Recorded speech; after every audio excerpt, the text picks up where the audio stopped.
They just kind of look like dinosaurs. Like something straight out of the Cretaceous. My name is Fisher. And I'm going to explore this canyon to find as many animals as I can.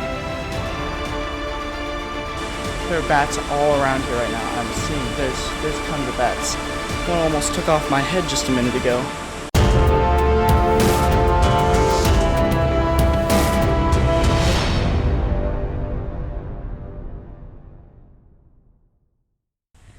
Just getting started. Hopefully we see a lot of animals today. I will hike out into the desert before dropping down into the canyon and hiking back to the start.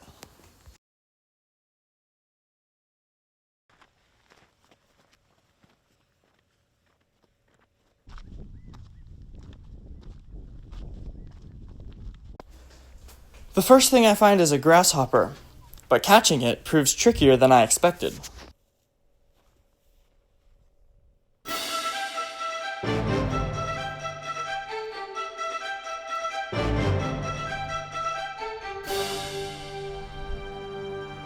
Well, that's 2 grasshoppers now that I've missed with the net.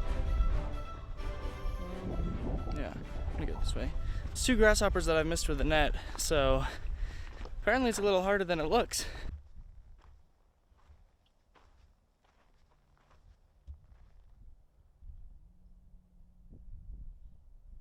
There's a little cottontail rabbit down here.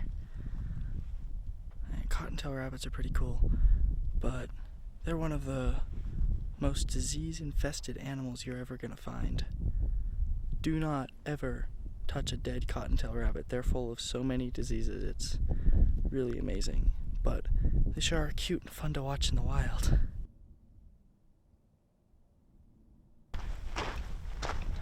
Now the hike really begins.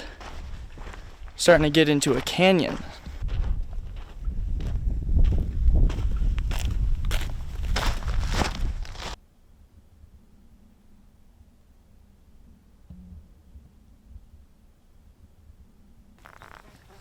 There's a ton of lizards out here, just along the banks and stuff. Lizards are really cool animals. I'm not going to go into a ton of detail about them right now, but I made a video about them, and I'll put the link right up here. So go watch that.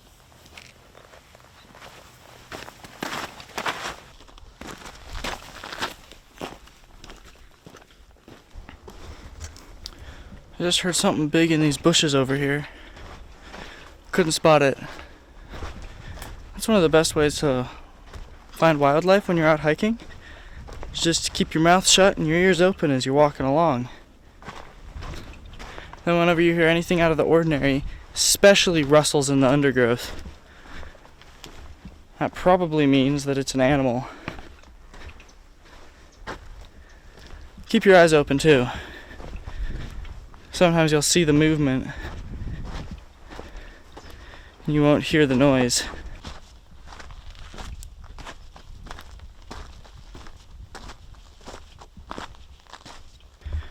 I think what I'm hearing are big lizards, like collared lizards. They can get to be, I don't know, 6 inches long, more, maybe 10 inches in some cases.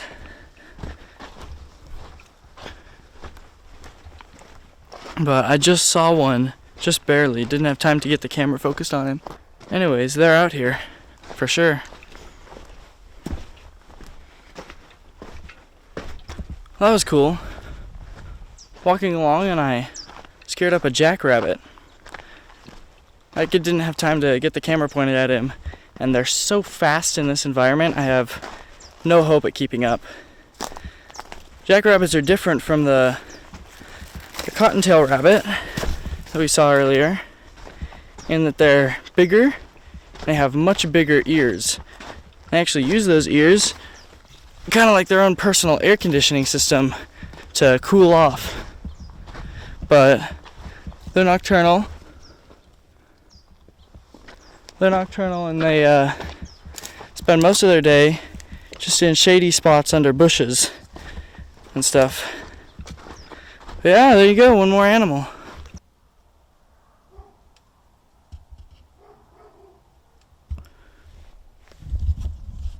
Just up this hill right up here, there's a little, where'd he go? There's a little ground squirrel up there.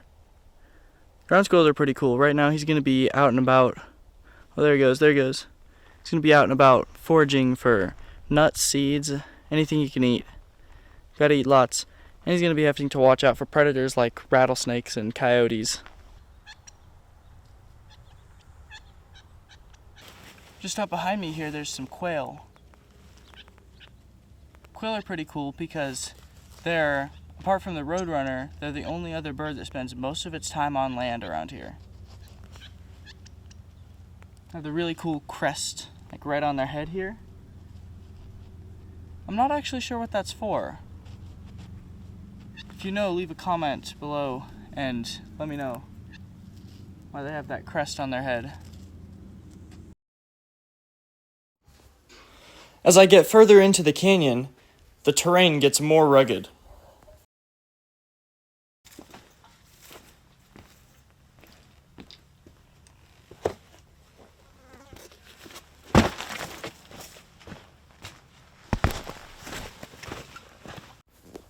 Soon, though, I make it into the main canyon.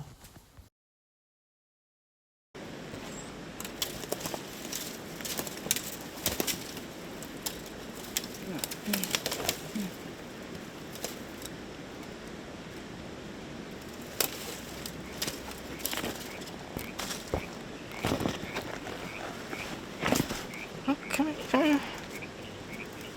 Here we go. No, come back. Okay.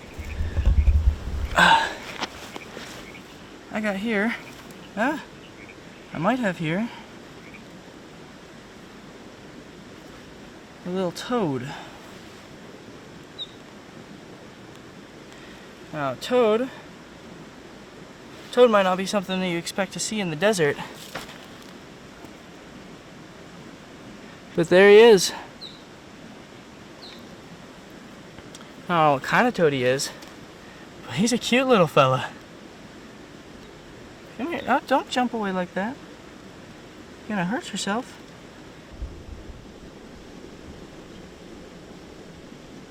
I'm starting to think I took the wrong route.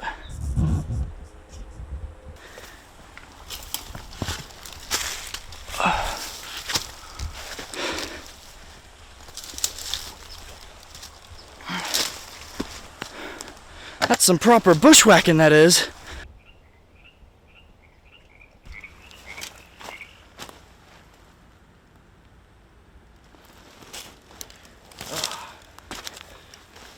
What we have here is an Elydes, or a darkling beetle.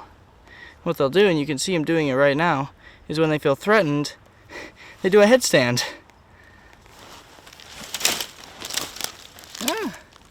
Come here. Come here, buddy. Imagine doing a headstand every time you felt threatened. The reason they do that is because they emit a really foul stench. Oh, and I can smell it too, out of their rear end, and hope that discourages predators. Well, I think I'm one predator that's been discouraged by that. I'm gonna let this guy go.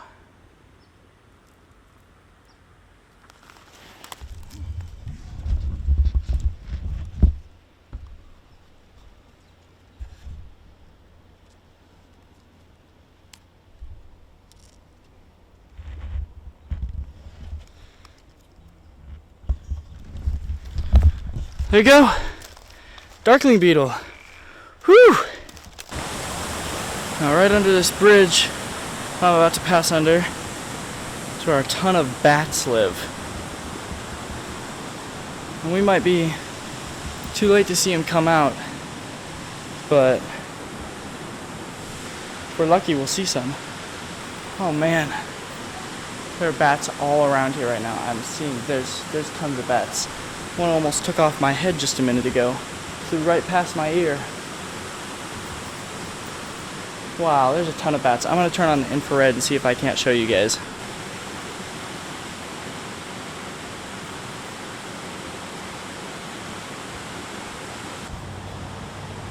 Now, bats are probably one of the world's coolest creatures.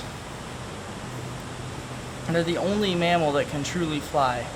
I mean, you have mammals that are like the flying squirrel and stuff, but they can just glide. Bats can actually fly. What's more is they use, oh wow, they use something called echolocation to find their prey. And that's where they kind of like send out a little ping, like ping!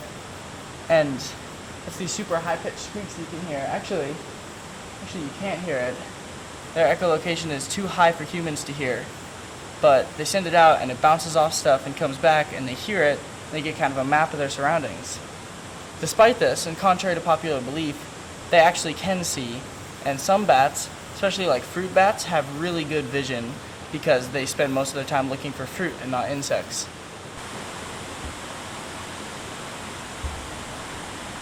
Some species of bats, I'm not sure if these ones can, but some species can eat half their body weight in insects every night. So without bats, imagine where we'd be. There'd be so many more bugs you wouldn't be able to go outside without being covered in mosquito bites. So next time you see a bat, say thank you. The really amazing thing about bats is that when they drink water, they do it mid-flight. I was just on my way back to the car, and there's one more really cool animal right around the corner. It's a wild turkey.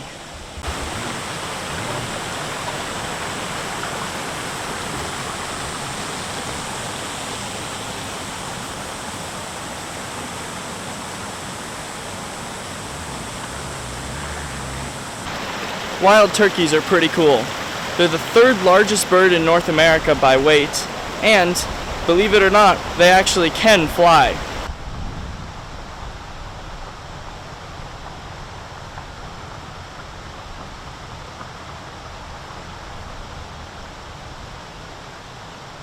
They just kind of look like dinosaurs. Like something straight out of the Cretaceous.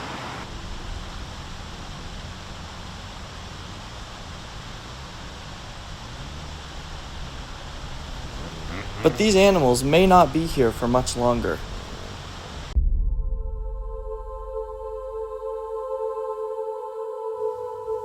The city plans to develop this entire area.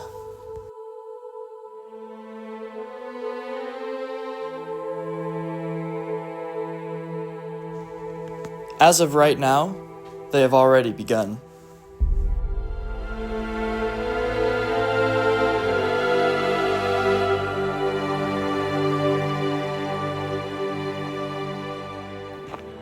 Within a year of the release of this video, I fully expect all of this to be gone.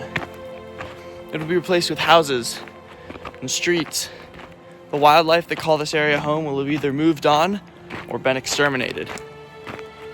And this is the fate of many of the wild places in our midst if we aren't willing to do something about it.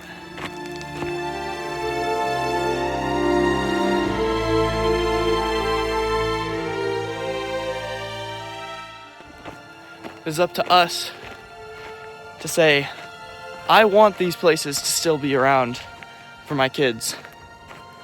I want to still enjoy them 20 years from now. If we don't do that, who will?